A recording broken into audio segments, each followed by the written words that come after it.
Let's have What do you Bernardo. think? What do you reckon? How you doing, Hi, Bernardo? hello. Fine, and you? Great. Hi. Excellent. It's Can't it's complain. up to you guys. Either English or Ah, Spanish. Well, if it's No. English, I'm here. If it's Spanish, not helpful. So we can do the Spanish if you're more comfortable, and Felipe can handle, and we translate later. It's up to you. I mean, it's up to you guys. No problem with that. Really. I think English It's is up to gonna me. It's work. going to be English. Yeah. Awesome. Well, great to meet you, Bernardo. I heard lots of great things. Felipe speaks very highly.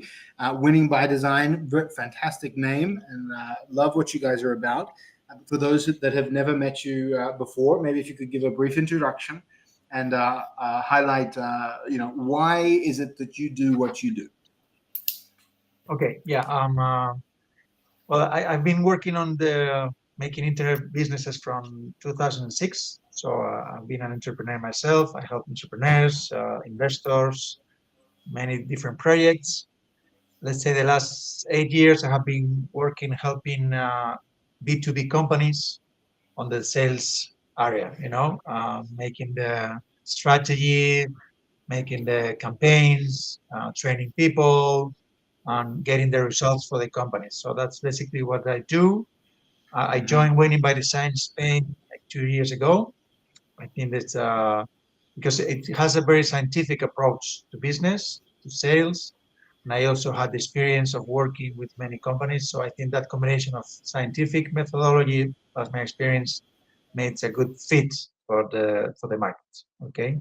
I mainly work with Spanish companies or Latin American companies, but I also work for other companies. It's given the case.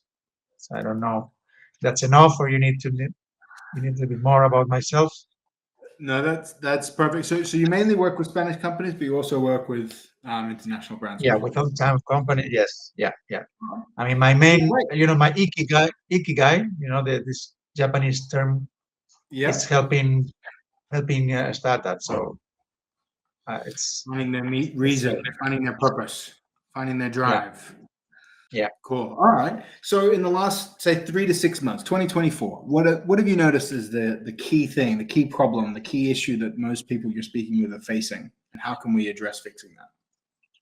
Well, the funny thing about my business is that no matter what year you are, startups they always struggle with the same issue: is how to sell better and how to sell more in an efficient way. So there's not a big difference between other years. Uh, Personally, for myself, what I'm trying to figure out is what's going to be the impact of artificial intelligence on all these processes. How it's going to help us to be more productive, how it's going to help us to be more efficient, and how it's really going to help sales in the general way. But the struggle are always the same for startups. Basically, they get an investment and they have to build a team, they have to build processes, they have to sell faster and better. And maybe the biggest struggle that founders usually have is that how to transfer the knowledge to a sales team. If you're the founder, you're able to sales 24/7, and you know the service, you know all the reactions, you know how to handle prices, etc. But then you have to transfer that knowledge to a team of account executives or sales development reps. So Right. that's probably the most important issue when you're trying to build a new team or a new strategy or a new operations, sales operation. So how do you do that? That's okay. On one hand, we try to apply a methodology, right? And Okay.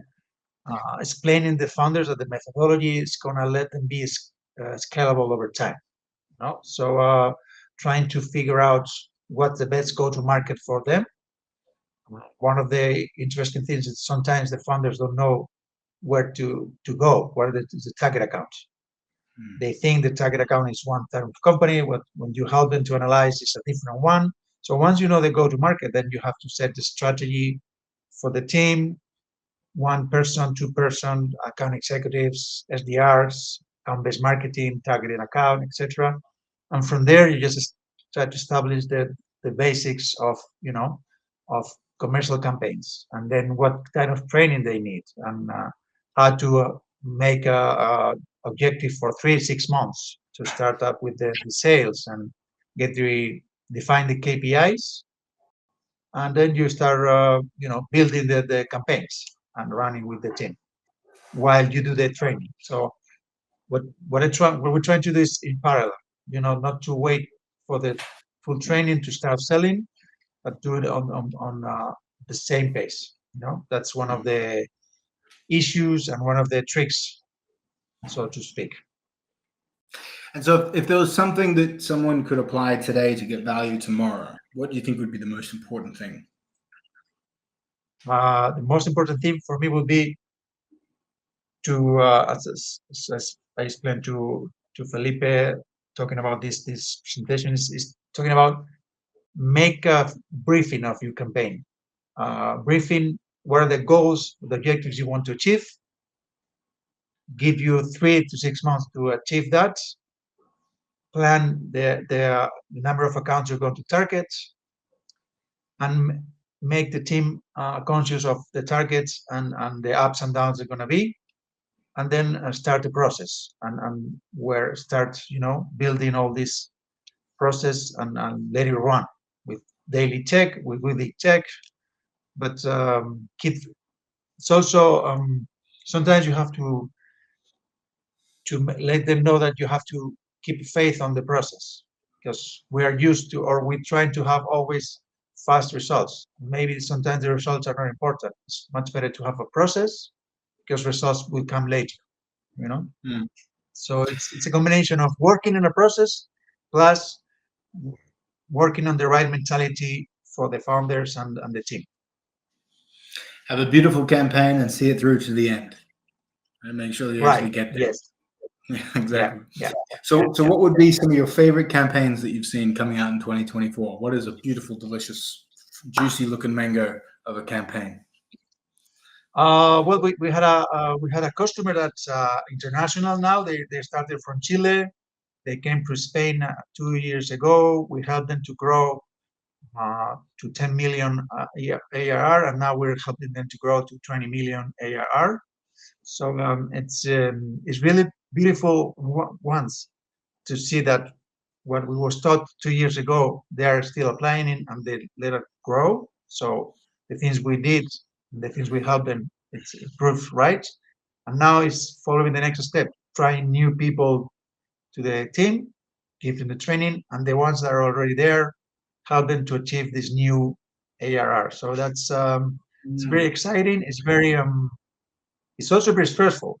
One of the issues I have when I work with companies is that try to get very emotional, because I consider myself an entrepreneur. So I get too emotionally involved. So if things go well, that's fine. If things don't go well, I start thinking almost if the company was mine. So which sometimes I think it's not too good, because the company is not mine. I'm trying to do my best. But on the other hand, I think it gives me another empathy with the team, and they see that empathy with me, It's a gift and a curse, Bernardo. That's a Right. crucial Yes. part of starting and opening. It also can lead you down a dangerous rabbit hole, but I think it's a good thing. Right. Overall.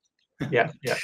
So what's the mango magic? What's the secret? What's the what do you think was the cornerstone, the important pillar of this campaign that worked so well 2 years ago that you're still applying it today?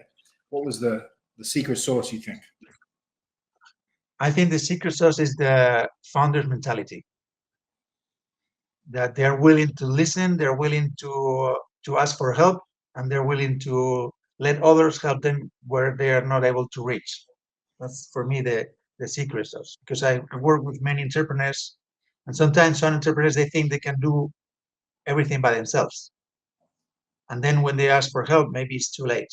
So I think you have to be humble enough to know that and to understand that you are good at something. That's why you build a company, but you're not excellent at everything. And having someone to help you and make you understand the cycles, the sales, help you with that, I think is very important. So that's, I guess for you also, for your company, it's the same. Trying to, it's about let them understand that with your help, things go faster and better. It's not about the money; it's about helping. The money comes afterwards. Yeah, there's I think every pretty much every founder probably would have gone through that exact mental shift, right? You know that you can do the thing, but to invest the time in someone so that it can be done better in the long run, right? There's a great book, Buy Back Your Time by Dan Martel. Buy Back Your Time, Get Unstuck. I was talking with Antoine Marsden about this. Fantastic book that is really good for founders and leaders to really analyze what it is that they're spending time on. And that's one approach to getting that mental change with founders is knowing that you've got a team to support you and how it's going to actually impact you. What have been some effective ways that you've noticed to transition a founder from that, what's a good founder syndrome, I'm going to do everything all the time everywhere, to let me depend on my team? What is an approach that you've seen to be successful? I think that the approach is just that's maybe the one-to-one talk with the founders. Not all the founders are the same. So the founders that have the right, I wouldn't say the right mentality, but the mentality to ask for help, then you have to sit with them and work on a one-to-one to explain very well what you're looking to achieve, what are the goals, what are the objectives, and then try to go with the process with them, visualizing the process. And then after they visualize the process, then start building with the team. So I think it's about visualizing the process and where they want to be in 2 years from now, and going backwards. That's one of the key issues, right? Right. Yeah. That's a good approach. You visualize the process, and they're very well aware that there's no way they can do it. Right? They depend on the team. That's a good approach. No, even my philosophy, sometimes I say, well, if I were you, I will do, where are you going to be in 2 years? Here. Okay, let's go backwards. And then I would do this, I would do that. And then I say, you either can do it by yourself, you can work with me, or you can work with someone else, because it's about being honest and being open to say, okay, I'm not trying to sell you anything. Again, I'm trying to work with you because I believe in what I do and it helps other companies. So why not going to help you? But then you're free to choose with whom you want to do it. So that's at the end. I mean, I don't want to sound too. I don't know the word in English, but I want to be authentic, and I want to show them that I try to help. If it is with me in the long process or with winning by design, great. If it's not, well, at least I help in a way. Yeah, I get it now. Why it's winning by design. That makes sense. Right. Yeah. Excellent. Well, so look, I'm sure there are many founders listening right now who are thinking, you know what, this could be relevant for me. Help us close the loop here. What are some questions that a founder could ask themselves to want to dive deeper into this topic? What do you think could open up the dialogue further? Okay, the main question is, what's the next step for me as a founder if I don't want to spend 24/7 selling? That's the first one. Mm-hmm. The second one is, do I have the skills to train a sales team? The third one is, do I really know that my KPIs are correct, or that I am in the right go-to-market? So asking these questions makes you go and make the answer and say, well, if I don't want to be selling 24/7 because I have something else to do, if I don't have the capabilities to train people, and I need someone to audit my results to see if it can be changed, then I will ask for help. I like that. Okay, great. The first thing we also try to do is to make an analysis of how they're doing, because sometimes they're doing pretty well, but with the small changes they can do much better, So it's the outside view of something is always better than being inside 24/7. Or do you have some kind of founder analysis survey or something that we could send to the viewers, and maybe that could help identify some of the ways that you might be able to shed some light? Well, maybe I can send you something better that is a benchmark conversion rates that we had at Winning by Design. We did a survey a few years ago with 700 companies from all over the world to figure out the conversion rates depending on the go-to-market. I like that. It's still very valuable, still very good, and it helps you to focus on where you want to go, to see if you're a funnel, if you're doing the things right or not. Because sometimes, salespeople try to justify their own actions, and then the numbers and the figures and the analysis tells you something is not going good. And it's not about saying you're not doing a good job. It's about helping you to understand what could be done better. So Perfect. I can send you this info and you can share it with people. Yeah. Perfect. I'm looking forward to seeing it. Make sure we direct all the people to you. Bernardo, appreciate you taking the time. Thank you so much for joining Mango Magic, and look forward to hearing more from you soon.